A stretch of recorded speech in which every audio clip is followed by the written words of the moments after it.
Hello, Assalamu alaikum, everybody. Hope you're all safe, sound, and healthy. And I'm back.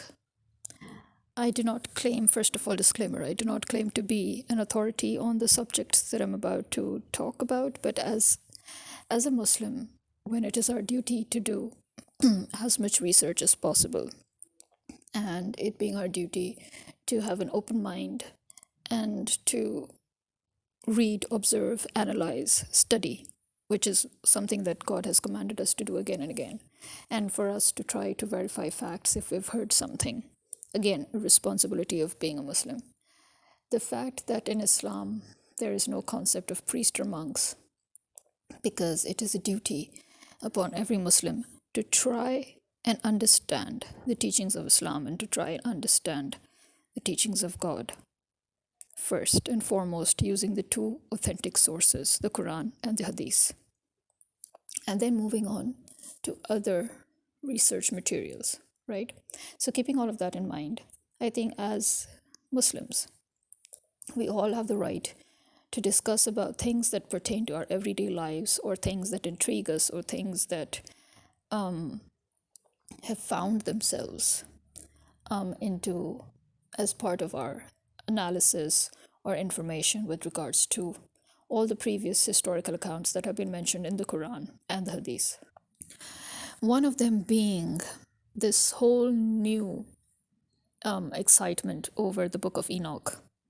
I'm amazed that suddenly it has picked up pace, or maybe I shouldn't be amazed, because I do know that various instances of this book and mentions of this book throughout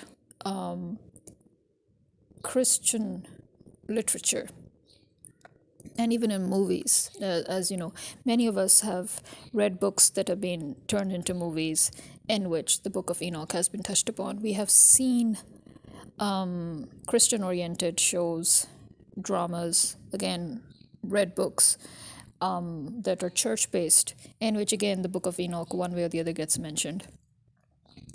Also, the fact that it was or is a banned book.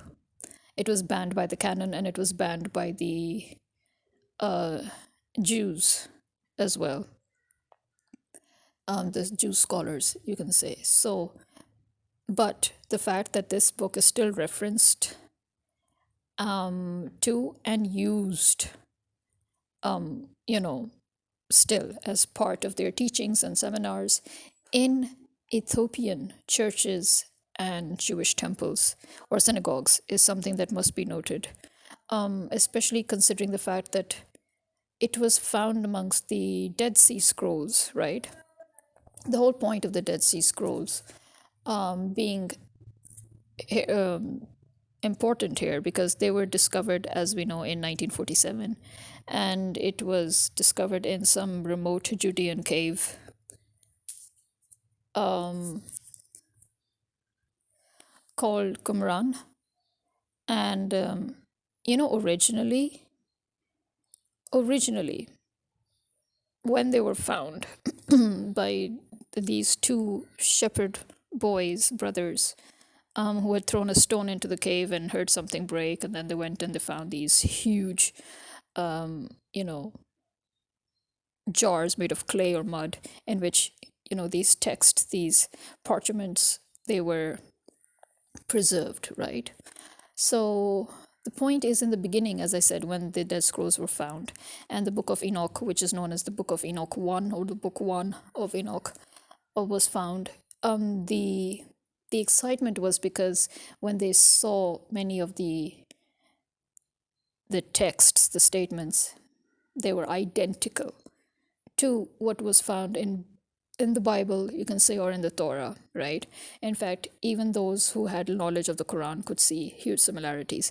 Because of that, they said that, okay, this has to have an authentic source. This may not be the authentic source itself.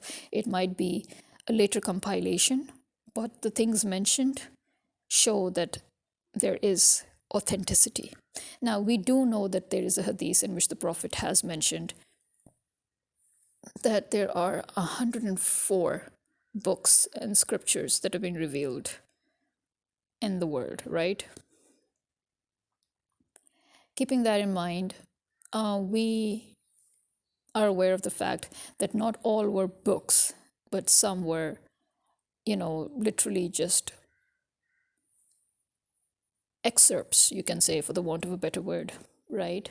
So some prophets, they just had certain roles or scrolls, and some prophets, they had, like the Prophet Muhammad, peace be upon him, they had a whole book worthy of revelations.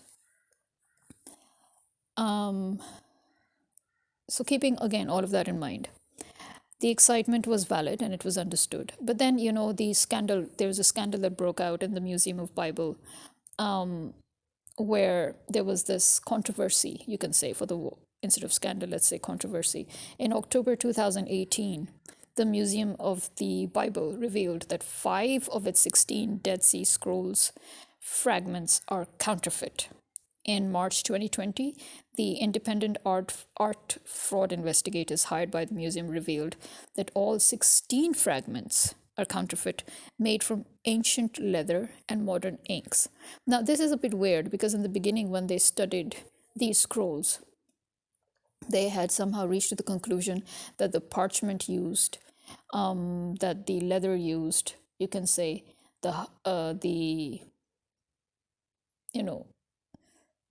the paper used was what made them sure that this was authentic. Again, as I said, that they could see that this was not the first original form of its compilation, but most probably a first or second copy, made of the original texts, because they saw that in some places where the authenticity, didn't waver, you could see the first form narration, and then in certain parts where there was tampering, where there was a bit of tampering that they had seen, it seemed that was, put in third person form.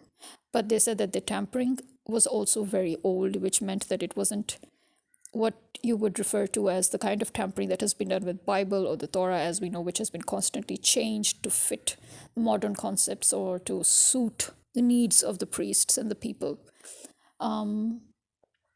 If anything, it had the mildest form of temperament, which they felt was probably just added to the compilation by whoever made the copy, right? You understand? So I think the way I would see it is that most probably what happened was that the person who was compiling all of the original texts or revelations or narratives, they inserted whatever they could remember from the traditions, of that time. So this isn't exactly just the book of Revelation, but it was revelations plus traditions plus narratives all combined, you can say.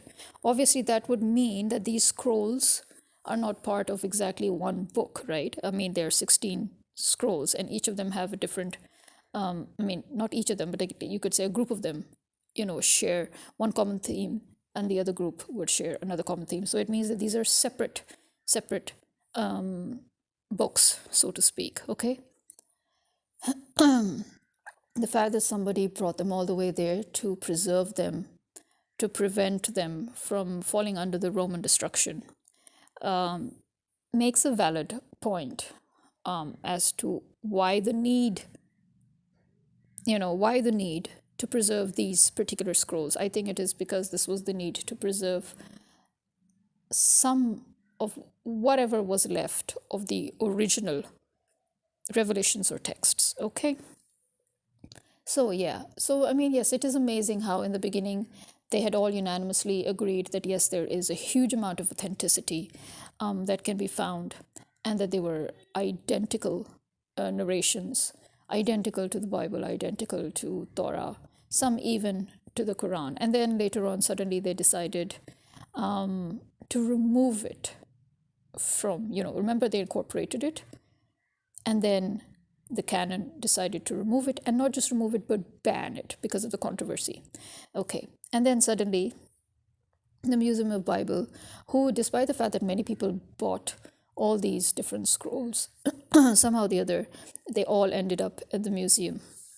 And now suddenly the museum decided that every one of these scrolls are counterfeits. Okay.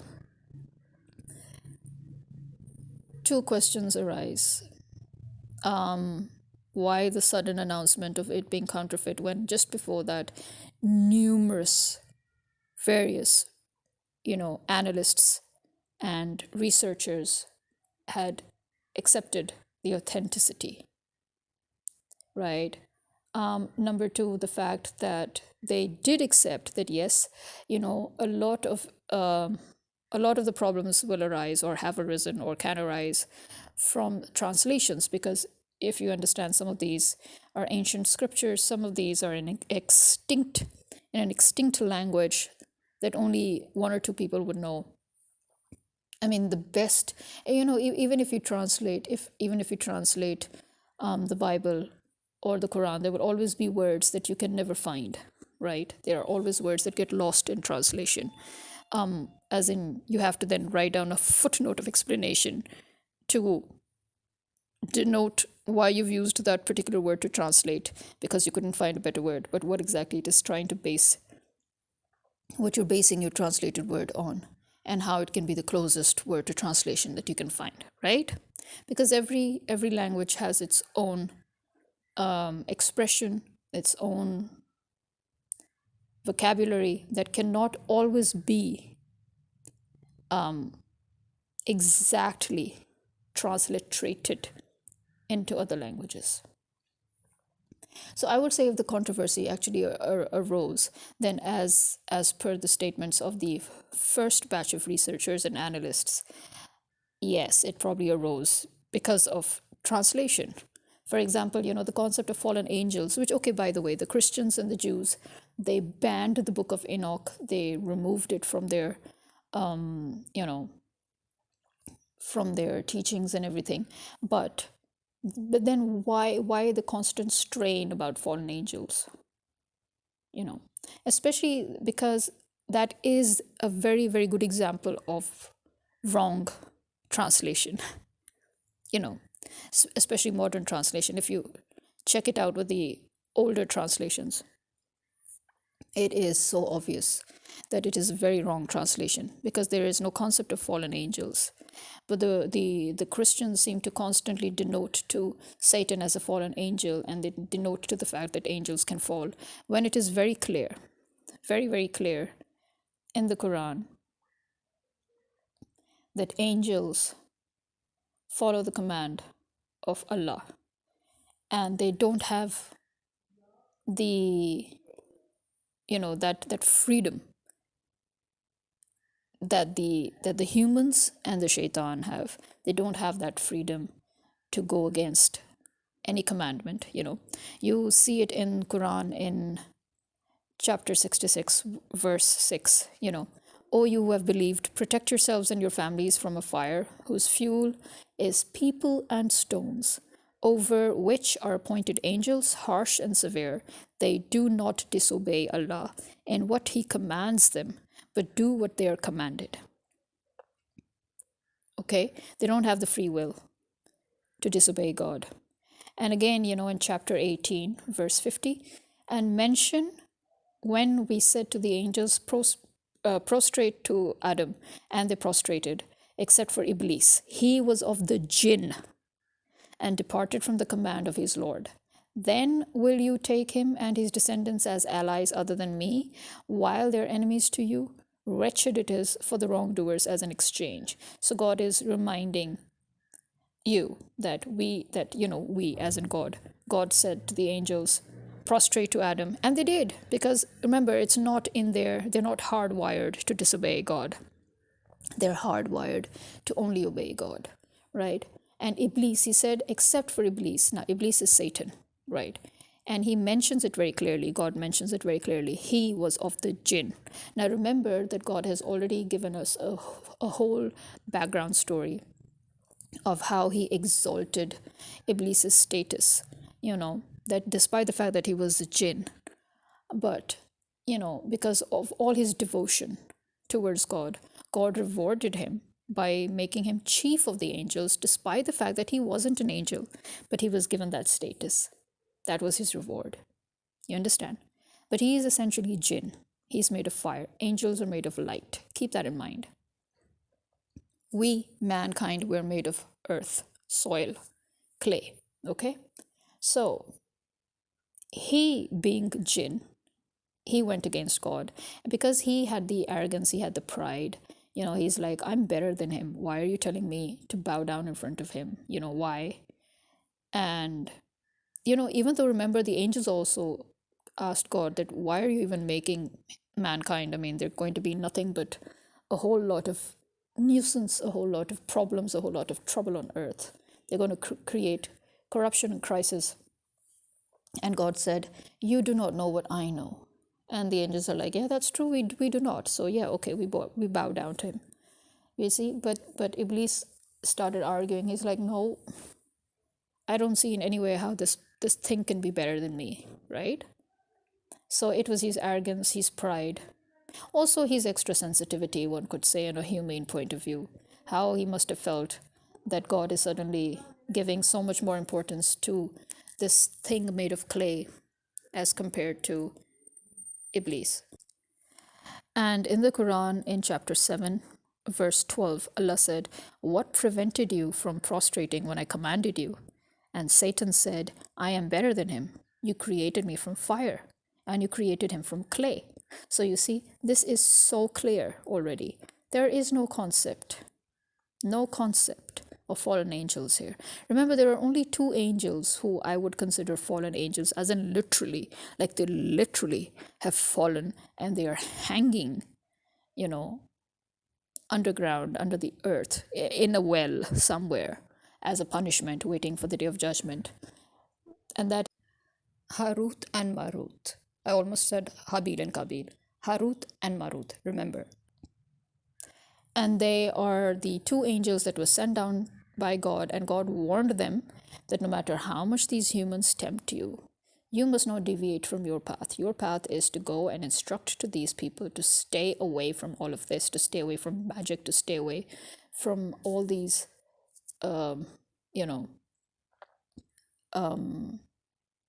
basically all these black magic, witchery, witchcraft, and everything, and they should stay on the right path. And no matter how they tempt you, you must not teach them any of this knowledge. This is forbidden knowledge. You're there to stop them from even acquiring this knowledge. So you should not teach them. But the people did finally tempt the angels, the two angels, and they did give in. They did teach them. And God is like, okay, that's it. Down you go. You're going to be hung here in this well until the day of judgment. Those are the only two angels, okay? And again, this was made as an example. So, again, let us now remember another proof, another evidence of Satan and about, these so-called alleged fallen angels that the Christians are on and on about, which are actually not angels, okay? Again, Quran chapter 55, verse 15. And he created the jinn from a smokeless flame of fire. Okay? Now, also, there is no concept of angels breeding with people. Okay, this is again a very, very, very weird, and I think this is probably a product of one of those badly translated scripts and scrolls, which they, claim to be part of the Book of Enoch. Although I'm beginning to wonder if it really was a part of the Book of Enoch, or if it was just one of those scrolls that were rammed in through and made a part of the book of, because as I said, remember, all those scrolls were not necessarily part of one book, right? This is something we have to keep in mind.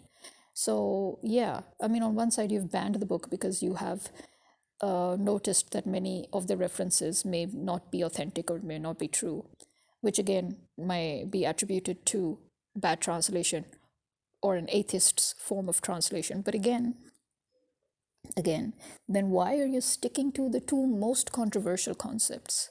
The fallen angel theme that you're still running with, and the concept of angels and devils breeding with people. Remember, Angels are made of light. Jinns are made of smokeless fire. We're made of clay. In what world do you see us interacting intimately with each other? Just explain that. It doesn't make sense. Okay, as the Quran also challenges in chapter 37 from the verses 150 to 152. Or did we create the angels as females while they were witnesses? Unquestionably, it is out of their invented falsehood that they say Allah has begotten, and indeed they're liars. Okay, over here, basically, God is talking about how people who themselves glorified themselves for their sons, and they did not like to have daughters, but at the same time they referred to the angels as God's daughters. So God is mocking them. That first of all, what are you trying to say? Are you trying to say that I, God, have daughters while you, a mere being of clay, you have sons, and so you consider yourself superior because you have sons, but to me, God, who you're supposed to worship, you're attributing daughters to me? Number one. Number two, have you actually witnessed me create angels as daughters or females? I mean, how do you even know their gender? What made you think they're females? So he's challenging them on both of these things, right? So he's like, you've invented falsehood. I haven't given birth to anybody, and nor has anybody given birth to me. So what nonsense are you spewing, basically? Right? So this whole idea about Nephilim, although they do try to say that, oh no, the idea of Nephilim is not alien to Islam, and they have mentioned some alleged hadiths, but to be honest, those are not authentic hadiths, in the sense that you will not find them in any of the authentic books. Okay, so I don't know which hadiths people are referring to,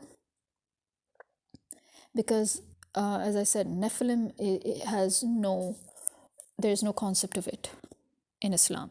This is essentially a Christian concept, and again, I think that they derive it from their different controversial past ancient texts and scrolls, maybe even from the misconstrued, badly translated Book of Enoch, right?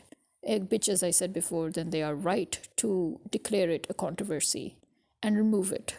Because yes, if you see that there are so many flaws within that text, it means something has gone wrong, right? Because as we said, it was already established right from the start that this is not the original, but this is more like a copy of a copy. When people compile, from original texts, or from what they remember, or from whatever, previous texts and narratives they can find, and they try to put things together, then because over the ages so much got destroyed, especially by the Romans excelled at destroying things. So when so much gets destroyed in the process, and after centuries and centuries you find copies of those original narratives, then obviously there is going to be a problem. Obviously, it's not like the Quran, where it was constantly memorized, and it was, an authentic compilation was made at the time when it was still fresh, so there was no scope of mistake. You understand? And as God himself said that it is on me, I am the one, I'm going to protect the Quran, and I'm the one who's going, none of you are going to be able to even take up such a responsibility. This is all on me. It's my book, and I'm going to protect it, and nobody can dare mess with it. And he's proved it. Because when it comes to the Bible, as we know, Hazrat Isa was not exactly revealed a whole book again. Remember, he essentially came down to strengthen what was already revealed to Hazrat Musa, to Moses. Moses got the revelation in the form of Torah, and Jesus basically got to strengthen the Torah. So at the most you will have the gospel, but not the Bible. The Bible is not in any way or form a revelation of Jesus. But the Bible is actually a very good example of the Dead Sea Scrolls that they found, in which they found the Book of Enoch. I think this is the best way to explain it. The Bible is basically just like that. It is put together by various sources and updated and changed and tampered with accordingly, because it is not the original. It's not the original revealed text. You understand? It's not the original Wahi. It's not the prophetic revelation. It's not, the revelation of Jesus himself. The Bible is basically a compilation of various traditions, various sayings, and revelations, all put together. Again, this is how that is why I say that probably this is how you would best describe what people found in the Book of Enoch, or the Dead Scrolls, the Dead Sea Scrolls, the Dead Sea Scrolls, right? So yeah, so this, half demon, half human, half angel, half human concept is absolutely, absolutely, it goes against the whole concept of any believer, any authentic believer. It goes against this, because, as I said, we are three completely different creations. We cannot intermingle with each other the way people try to suggest. It's pure fantasy, and it's wrong. Okay? So, yeah. This is all a myth. And listen, when it comes to myths, anybody can create anything. For example, sometimes a simple truth can be distorted and changed and twisted, as we've seen it done in the Bible. We've seen it done with the Torah. Before that, we've seen the Greeks go through great lengths to create whole families and galaxies of gods, when probably behind it is probably going to be the simple truth about stories of ancient human beings, ancient prophets maybe, that they have forgotten completely. They just changed their names, they exaggerated their lives, they, gave them a deity like status. You'd never know, because, as I said, even lies stem from truth, right? And obviously sometimes, lies can be completely fantastic and completely purely imaginative, but still there has to be some logical truth behind even a myth that you create. Similarly, there is this, there are the many alleged, as I said, alleged hadiths of the Prophet that people are trying to use when they're trying to claim that, yeah, no, even some of these controversial bits found in the Book of Enoch can actually be true. But I'm sorry, we cannot hadiths, the sayings of the Prophet are not something that you can easily just wham, quote and say, oh, this was the hadith of the Prophet, like that. Because remember, the Prophet said, he who quotes me wrongly, he who just makes up any quote and say that it's said by the Prophet, he needs to make sure that he has a place in hell. So we cannot attribute sayings to the Prophet that we're not sure of. And that is why people have been extremely careful when compiling all these sayings of the Prophet, to make sure that those that they could literally trace roots to are authentic, and those that they cannot trace roots to are not authentic. Because, again, keeping in mind this whole Nephilim thing and this jinn thing, I'm coming to this also because, some people who have gone very deep into the study of all of it, they are actually now coming up with claims that, actually the Queen of Sheba, she was also a Nephilim. No, I'm sorry. She was not a Nephilim. You're literally directly contradicting Quran when you say that. Seriously. You're literally contradicting Islam itself. You're contradicting the Quran when you're saying that. Look, the Quran has made it very clear that she was a queen, and she was, one who was blessed by God with great leadership and with great wealth, that she was short of nothing. She had no shortage of anything, right? And, remember also one thing, this also shows that this myth that we have created, attributing again false sayings to the Prophet, that he said that females cannot lead a country or they cannot rule a nation. That's absolutely wrong. Absolutely wrong. The Prophet never said anything of the sort in no authentic hadith. He may have talked about one particular female leader who was crowned, after her father's death. And that did not mean that he was talking about all female leaders. Maybe he saw that she herself was not fit for it and that she would end up causing chaos and harm to her country. That, in other words, she was probably not a fit leader. But never once did he talk about, for example, the Queen of Sheba as an unfit ruler. And how dare he, by the way? Listen, he's a prophet, but at the end of the day, he's a human being. He's a slave to Allah. And if Allah has praised the Queen of Sheba, called her wise, he called her a wise and an intelligent ruler. And remember, Hazrat Solomon, when he got married to her, her kingdom was still with her. He returned her kingdom and he used to go and visit her. He never told her, "Oh, you've married me? You know what? Because I'm your husband and now you've married me, you need to give up your throne. You're no longer the queen. You cannot rule another country, especially as my wife." No. He was a prophet and he was a king. And he did not usurp her throne. And yet, if you look at the non-Muslim kings and queens, I mean, what happens with them? As soon as they get married, they usurp each other's thrones, right? It all becomes one. Oh, we're ruling under one. Oh, excuse me. Did you see Hazrat Suleiman do the same thing to the Queen of Sheba? No. He let her rule her own land, and he ruled his own land. And he visited her.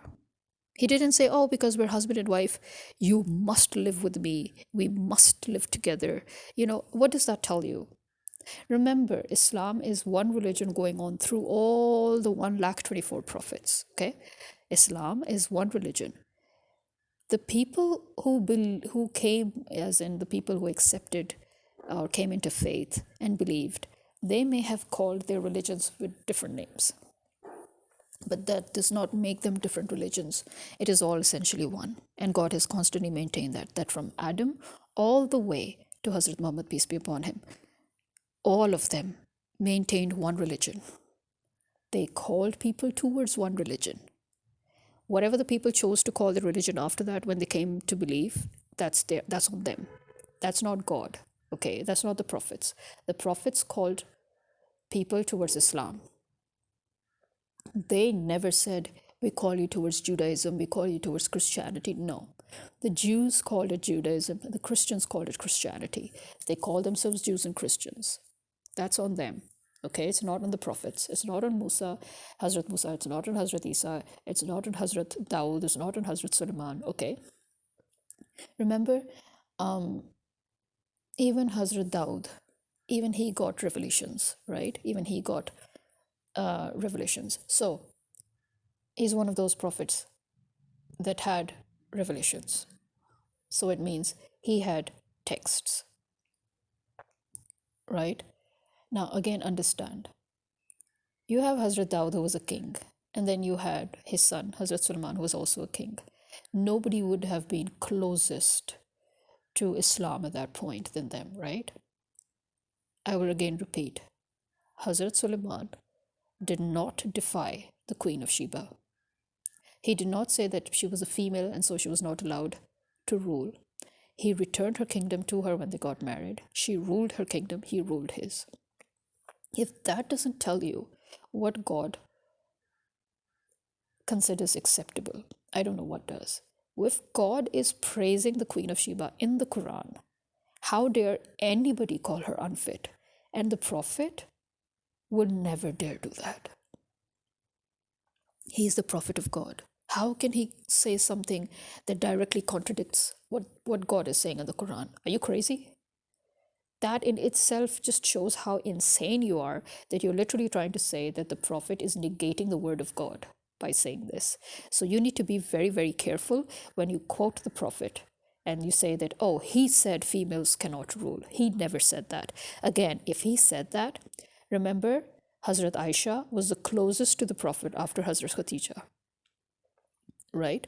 After Hazrat Khadija, the person who was closest to the Prophet was Hazrat Aisha. She literally grew up with him, in front of him. Right? Literally. Who would know Islam better than her? And yet, remember, she led the war. And look at her wisdom. And here I'll again prove to you the wisdom of having a female leader. She led the war, but as soon as she found out that this war was actually a deliberate rift being caused by a third party that wanted a civil war to break out, she turned away. She withdrew her troops, she withdrew her people. She said, "We have found out what the cause is behind this. We have found out that we're being pitted against our own by a third party. I'm not going to be a part of this, and neither are you. Let's go back." This shows her wisdom as a leader. Now, if this was a man in her place, what would have happened? His ego would have been bigger than God. And he would have said, "What? Me, a man? Turn away now? No, we've come too far. We need to now fight." This is exactly, and I dare any of you to challenge me on this. I dare any of you to tell me that I'm wrong. We all know it because we're seeing it even today. Even today, we're seeing that all these wars, all these genocides, all these war crimes that are taking place are because of men measuring their dicks against each other.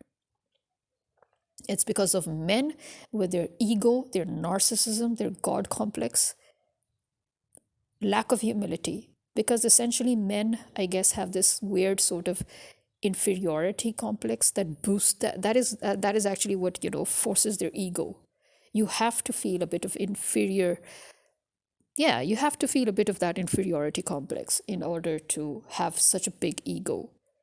You can only have an ego if you're not comfortable or confident within yourself. If you're utterly confident with who you are and with what you are, seriously, ego doesn't come in. You, in fact, if anything, you become more humble, because you accept yourself for who you are.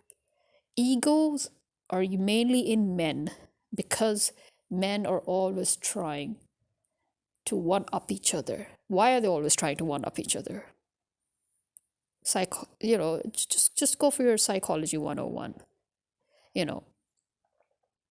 You're always trying to prove to be better than the other person. It's always a competition.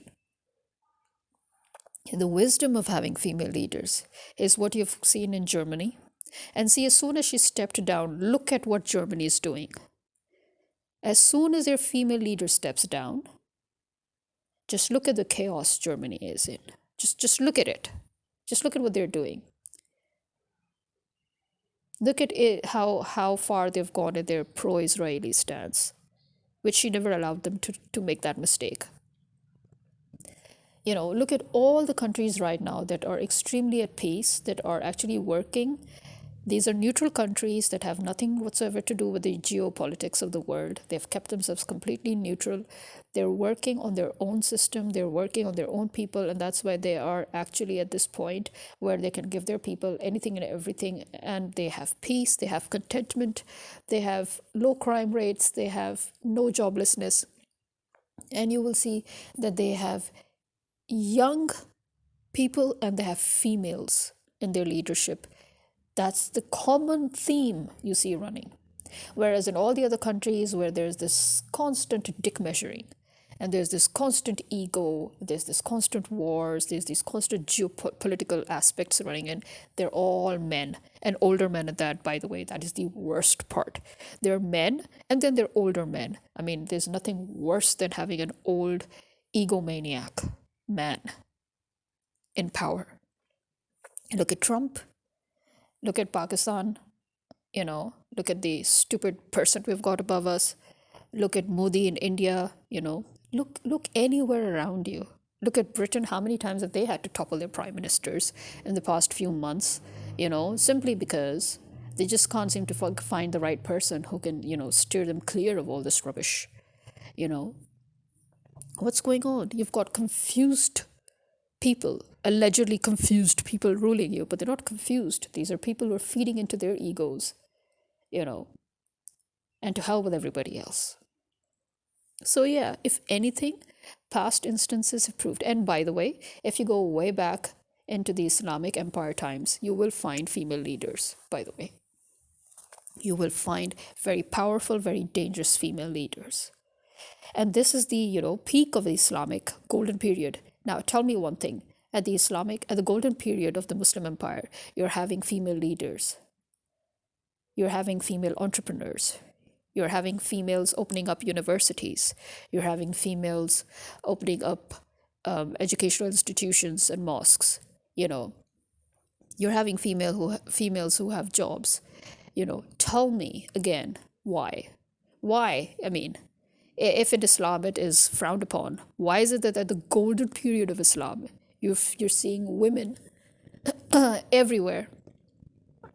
Remember, in the Quran also, it is said that men and women, you are both each other's awliya, right? What does that mean? You're both each other's allies. You're both each other's equal allies. You're both each other's partners in all the good that you do. So please, don't even try to go there seriously. I mean, what's wrong with you people? You need to understand that there is nowhere in the Quran written that women cannot lead. In fact, it is very clear that you, women and men, are each other's partners and allies in all that you do. Good, in all good, especially that you do. In other words, if you're as leaders or if you are working towards the good of people or whatever it is that you're doing, you're all equal. You will be equal even in the rewards and punishments that you get. Nobody's lesser than the other. You're each other's allies. It means you're equal, okay? The Prophet has never said that women cannot lead, okay? Leading a mixed crowd in prayer is one thing that obviously is something that people again refer to. But again, here's another thing. There is a tradition where the Prophet, when he was going to war, and there was a lady who said, "Let me go with you." Now remember, he had female warriors with him, and they were his best protectors ever. They were dangerous female warriors who saved him numerous times. And there were many who followed him to war again and again, right? But this particular lady, when she said to the Prophet that, let me follow you, then he said, no, you know what? Why don't you lead prayers here? I don't think there will be anybody here to lead the prayers if you leave. So I think you should stay here and you should lead prayers of your immediate neighbors, let them pray behind you. And she did. This is a hadith that I've quoted many times in the past. So again, this tells you that a woman, under many circumstances, can also lead prayers of a mixed gathering in which there will be children, ladies, and old men behind her. Yes. And a lady did it. She did it.